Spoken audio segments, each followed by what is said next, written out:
Okay, hello, it's me again. Now you might be wondering, why you look at a color panel on TV here?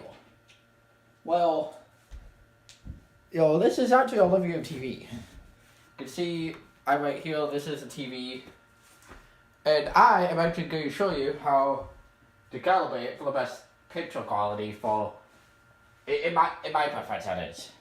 First off, I have my 360 connected to it. Now you might wonder, why is that? Well, because I have a video port up here.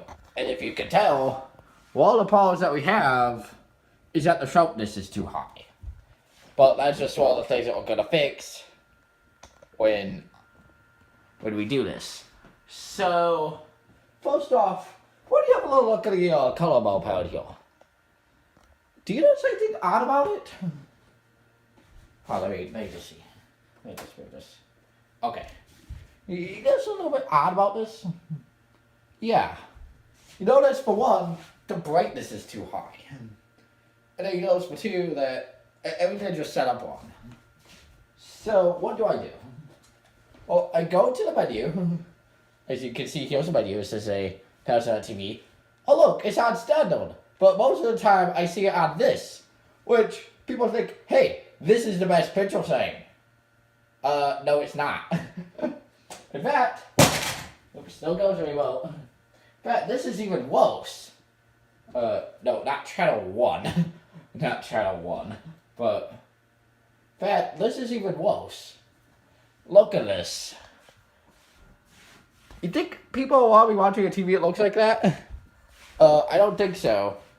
But, at least the colors are still way off. So, what do?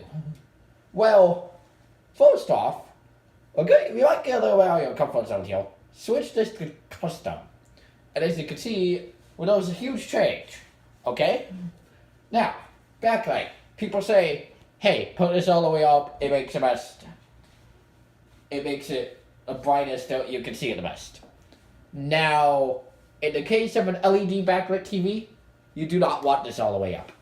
And this isn't an LED backlit TV, so I'm not worried. But in any TV that I calibrate, I put it halfway. Okay. Now, contrast. You might think, hey, usually some people put this halfway along with all the yellow options. Well, look at what it does if I put it halfway.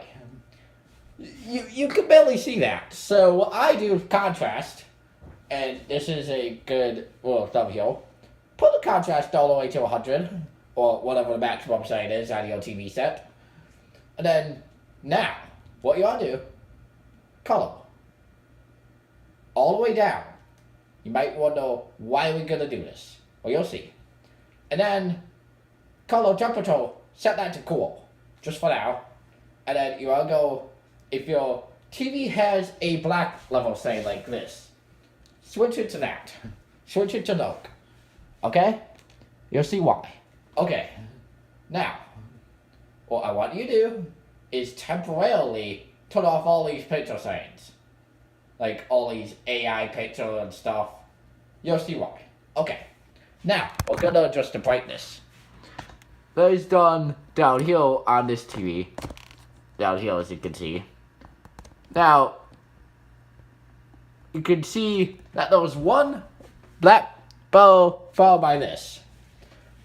You might think, hey, you are adjusted down until the black bow is barely visible like that, but I prefer not to do it that way. I prefer to do it and from no distance until the other black bow right here is barely visible, as you can see like that. So now, what you want to do is you want to come back out here. And then, I just put this back up. No, I don't want sound. What are you thinking, TV? But, now, what we want to do is leave it at 0. Sharpness, I already told you to turn this down. Color temperature. Now, people say, hey, switch this to the warmest setting. It looks weird that way. Switch it to normal. Okay? Switch it to the middle setting. And make sure you can turn this back on if you want to. Now, this particular TV has this option. This is pretty much an ambient light sensor on the TV.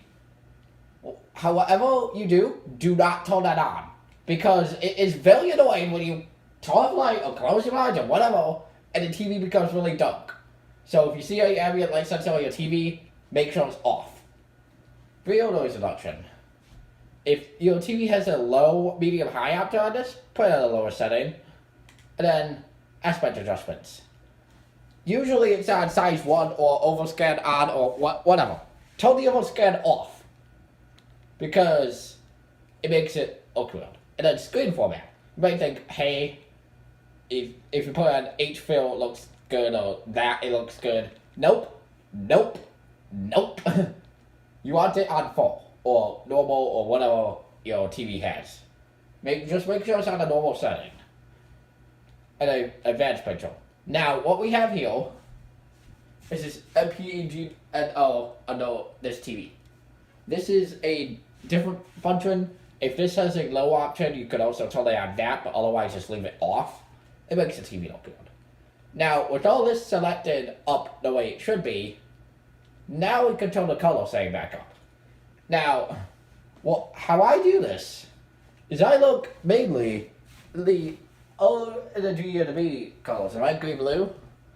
And what I do is, your TV might not have a custom color setting, but if it does, I recommend you go in there, you turn them up until you see the correct color being correct. But what I do is I turn it up until the red looks red, the green looks green, and the blue looks blue. Now, a lot of people I see say, hey, turn it all the way up.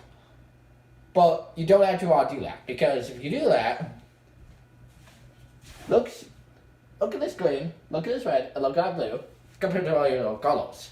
You see, it makes it look neon colored, and you don't want that.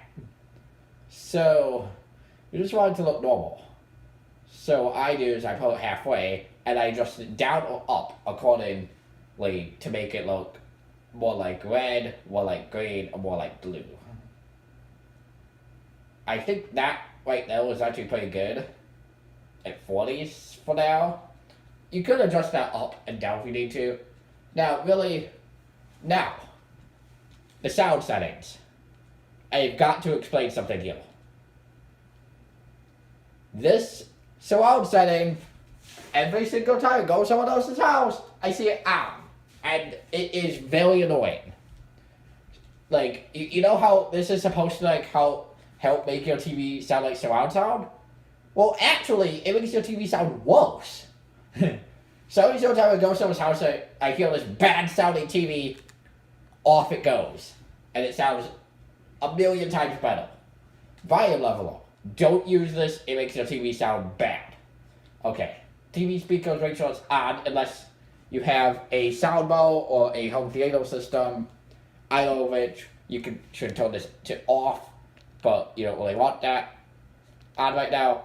And then we have HDMI in, we have different inputs that you could use. So that's pretty much what that is. This is just sleep timers, pretty much. Now, actually, another thing I want to show you is if you have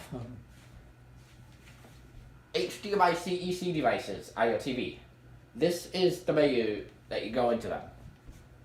If you want anything else to turn on the TV, you can adjust all that stuff. But what I want to tell you is that you are going to have to apply these settings that you do on one input to all the TV inputs. So, AV, HDMI 1, HDMI 2, HDMI 3, unless your TV automatically does that for you, you have to do it on all the inputs. And I got, explain something to me, okay. Okay, now, let me go back into the Xbox home here. I want to show you something. So now, with this, look how good this looks. Now, if your TV is a 4K Ultra HD or newer style TV, it might have a motion smoothing effect on. And oh wow, does that make a TV look bad? Like it makes it look like people call it soap opera effect. If your TV has that, you'll fairly around the picture settings, try to figure out how to turn it off. All you have to do is find the setting that says like motion smoothing, or like on the case of Samsung downstairs, it pretty much says like auto motion plus or whatever. Or I think that might be LG. I'm not really sure, but you have to make sure all that's set to off and not auto because that'll make it like a soap opera. But anyway, this will pretty much make your TV look good in any condition. So anyway, we just don't need that on right now. Don't worry, I'll give you the full start up and shut down of this TV eventually in the future because I've been doing that recently. So, but I just wanted to show you how I'll calibrate the TV for best picture quality, since I had the opportunity to do it on this one, since I haven't done it on every input yet. So, and I do it input based, depending on the device. Unless the device is a different thing, I just apply all the same inputs. But that's how I do it. So anyway, hopefully this video helped you. Oh, and I play a lot of games, so that's why I set the TV to the way I do. Your preferences might be different, but anyway, thanks for watching this video. Thanks for watching this. So that way you can see how I set up TVs. So anyway, I'll see you next time. So bye.